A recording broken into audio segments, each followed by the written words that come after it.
சின்ன மீனெல்லாம் இருக்கட்டும், திமுகவின் பெரிய திமிங்கலத்திற்கு குறிவைக்கும் விஜய். Action plan.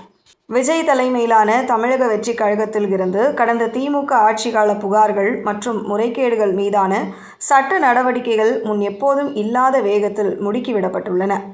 கடந்த 60 நாட்களில் அடுத்தடுத்து வழக்குகள் மற்றும் நீதிமன்ற சட்ட போராட்டங்களால் திமுக கூடாரம் பெரும் அதிர்ச்சியை சந்தித்துள்ளது. இந்த நிலையில் திமுகவின் முக்கிய புள்ளியும் முன்னாள் வணிக வரி மற்றும் பத்திரப்பதிவுத்துறை அமைச்சருமான பி. மூர்த்தி விஜய் அரசின் அடுத்த இலக்காக மாறியுள்ளார். கடந்த திமுக ஆட்சியில் பத்திரப்பதிவுத்துறையில் கட்டுக்கடங்காத முறைகேடுகள் நடந்ததாக சட்டத்துறை மற்றும் மின்சாரத்துறை அமைச்சர் CTR நிர்மல்குமார் அண்மையில் கடுமையான குற்றச்சாட்டுகளை முன்வைத்தார். தமிழகத்தில் உள்ள 589 சார் பதிவாளர் அலுவலகங்களிலும் அமைச்சரின் ஏஜென்ட்டுகள் நியமிக்கப்பட்டு ஒவ்வொரு சொத்து பதிவிற்கும் 20% கமிஷன் பெறப்பட்டதாக நிர்மல்குமார் குற்றம் சாட்டியுள்ளார்.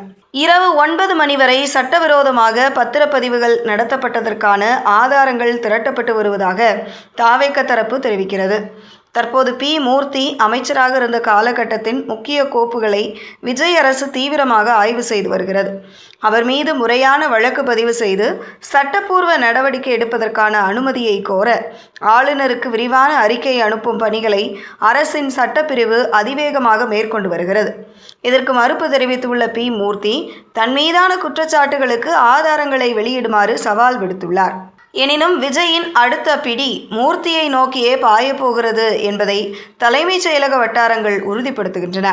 முன்னாள் அமைச்சர் பி. மூர்த்திக்கு வலை விரிக்கப்படுவதற்கு முன்பாக கடந்த சில வாரங்களில் விஜய் அரசு திமுகவின் முக்கிய தலைவர்களில் பல ஆக்ஷன்களை எடுத்துள்ளது. தூத்துக்குடி மாவட்டம் ஆத்தூரில் நடைபெற்ற பொதுக்கூட்டத்தில் முதல்வர் விஜய் குறித்து அவதூறாக பேசிய வழக்கில் முன்னாள் மீன்வளத்துறை அமைச்சர் அனிதா ராதாகிருஷ்ணன் மீது தாவேகவினர் புகார் அளித்தனர். சென்னை உயர்நீதிமன்றம் அவரது முன்ஜாமீன் மனுவை தள்ளுபடி செய்த சில மணி நேரங்களிலேயே தூத்துக்குடி மாவட்ட காவல்துறையினரால் அவர் அதிரடியாக கைது செய்யப்பட்டார். விளாத்திகுளம் திமுக சட்டப்பேரவை உறுப்பினர் GV மார்க்கண்டேயன் முதல்வர் பற்றி தவறாக பேசியதாகவும் மிரட்டல் விடுத்ததாகவும் பொது அமைதிக்கு குந்தகம் விளைவித்ததாகவும் நள்ளிரவில் கைது செய்யப்பட்டார். சட்டவிரோத பணப்பரிமாற்ற தடுப்புச் சட்டத்தின் கீழ் தொடரப்பட்ட வழக்குகளில் முன்னாள் அமைச்சர்களான க. பொன்முடி மற்றும் வி. செந்தில் பாலாஜி ஆகியோரை தாமதமின்றி தீவிரமாக விசாரணை நடத்தவும் நீதிமன்ற விசாரணையை வேகப்படுத்தவும் விஜய் அரசு ஆளுநரிடம் சிறப்பு அனுமதியை கோரியுள்ளது.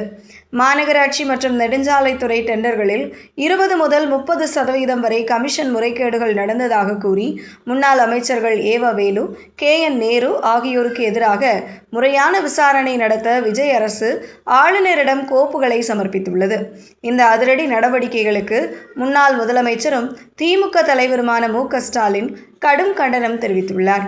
விஜய் அரசு ஆட்சி நிர்வாகத்தில் உள்ள சவால்களை மறைக்க காவல்துறையை ஏவி சினிமா பாணி பழிவாங்கும் அரசியலை நடத்துவதாக குற்றம் சாட்டியுள்ளார்.